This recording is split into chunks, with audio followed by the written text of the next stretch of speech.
माखन चोर नाम से किसने किया कृष्ण को बदनाम। माखन चोर से मिट गए असली कृष्ण के निशान। क्या माखन चोर नाम मुसलमानों ने दिया है? क्या श्री कृष्ण को माखन चोर कहना एक महापाप है?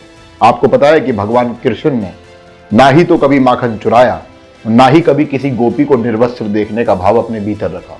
चाहे आप एक नास्तिक भी हैं तो आपको जानना चाहिए कि श्रीमद् भागवत पुराण के मुताबिक भगवान कृष्ण मात्र 11 सालों तक नंद बाबा और माता यशोदा के पास रहे थे। तो क्या एक 2-3 साल का बच्चा बचपन में ही माखन चुरा कर खाता होगा? या फिर उस जमाने में जब 8 साल की उम्र में भगवान श्री कृष्ण थे, उनके मन में किसी के भी प्रति काम भावना जाग सकती है? द्वापर युग का समय था वो, जहां पर लोग शुद्ध सनातन संस्कारों को मानते थे। ऐसी नागवारा सोच तो केवल उन लोगों की हो सकती है जो एक 8 साल की बच्ची का 50 साल के बुजुर्ग से शादी करना उचित मानते हो। इसलिए याद रखिए कि श्री कृष्ण की छवि को धूमिल करने का प्रयास आक्रांताओं का है। मैं धन्यवाद देता हूं मोहन यादव जी का, जिन्होंने इस मिथ्या के खिलाफ एक अभियान चलाने की बात की है। श्री कृष्ण ने चोरी नहीं की, बल्कि आपके ईश्वर के इतिहास को ही कुछ लोगों ने चोरी कर लिया है। सच जानने के लिए हर कृष्ण प्रेमी से मेरा निवेदन है कि दा कर्मा के इस वीडियो को आखिरी तक जरूर देखें। नमस्कार, आपका स्वागत है दा कर्मा पर। मैं हूं आपका अपना सनातनी मित्र सनी राठी। दोस्तों, मैया मोरी मैं नहीं माखन खायो, यह भजन भक्ति काल के महान संत सूरदास जी ने लिखा है और इस मधुर भजन को आपने भी सुना होगा। पर क्या आप लोगों को पता है कि माखन नहीं खाने का अर्थ बेहद गहरा है? क्योंकि जब आप श्री कृष्ण के वास्तविक चरित्र का अध्ययन करते हैं तो श्री कृष्ण की नीति का तोड़ आपको दुनिया में कहीं भी देखने को नहीं मिलेगा। वो जो पर ब्रह्मा है, जो सभी इंद्रियों से परे है, उसके माखन चुराने के पीछे भी अधर्म का नाश करने की एक अमर नीति है। क्योंकि द्वापर युग में जब मथुरा में कंस का शासन रहा, तब कंस आर्थिक रूप से गौ माता पर ही निर्भर था। उस जमाने में श्री कृष्ण ने अपने आसपास के लोगों को मौलिक अधिकारों का एक पाठ पढ़ाया है। श्री कृष्ण नंदगांव के माखन को बाहर नहीं जाने देते थे। माखन केवल गांव के हित में ही प्रयोग में आता था। यह सब उन्होंने कंस को आर्थिक रूप से कमजोर करने के लिए ही किया था। इसलिए आप श्री कृष्ण को चोर कहकर उनको बदनाम बिल्कुल मत कीजिए। उनके घर में दूध और माखन की कभी भी कोई कमी नहीं रही है। इस बात को खुद भक्ति काल के महान संत सूरदास जी ने कुछ इस प्रकार समझाया है। प्रथम करी हरि माखन चोरी, ग्वालिन मन इच्छा करी पूरन, आप बजे ब्रजखारी। सूरदास जी ने खुद माना है कि भगवान कृष्ण यानी के नंद बाबा के घर में पहले से ही दूध की नदियां बहती हैं। उनके घर में माखन की कोई कमी नहीं है। वो बस अपने प्रिय भक्तों की मनोकामनाओं को पूरा करने के लिए ही उनके घर जाते थे। आप लोगों को समझना चाहिए कि चोरी का अर्थ है दूसरे की किसी वस्तु को उसकी आज्ञा के बिना उससे छीन लेना। पर श्री कृष्ण के भक्त तो खुद उनको बचपन में माखन खाते हुए देखने की इच्छा रखते थे।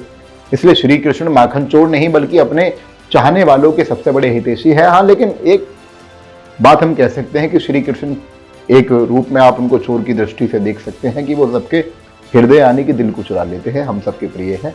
आपसे अगर कोई पूछे तो याद रखिएगा कि श्री कृष्ण ने माखन मुख्य रूप से 2 वजह से खाया है। पहली वजह है दुराचारी कंस को आर्थिक रूप से कमजोर करना, और दूसरी वजह है अपने भक्तों की मनोकामना को पूर्ण करना। साथ ही भगवान कृष्ण को आप कभी भी चिरचोर बिल्कुल ना कहे, क्योंकि भगवान ने कभी भी गोपियों के वस्त्र नहीं चुराए, ना ही कामदेव का कोई भी बाण भगवान कृष्ण को घायल कर सकता है। श्री कृष्ण सच्चिदानंद स्वरूप है, जिनके भीतर आनंद की कोई भी कमी नहीं है। श्रीमद् भागवत महापुराण के अनुसार चिरहरण की लीला के दौरान भगवान मात्र 8 साल के थे। एक 8 साल का बच्चा किसी महिला को नग्न अवस्था में देखने की सोच कैसे रख सकता है? वो द्वापर युग का वक्त था, जब लोग शुद्ध सनातन व्यवस्था में रहते थे। यह हमारा संस्कार बिल्कुल नहीं है। ना ही श्री कृष्ण ने कभी किसी स्त्री को निर्वस्त्र देखने का भाव अपने भीतर रखा है।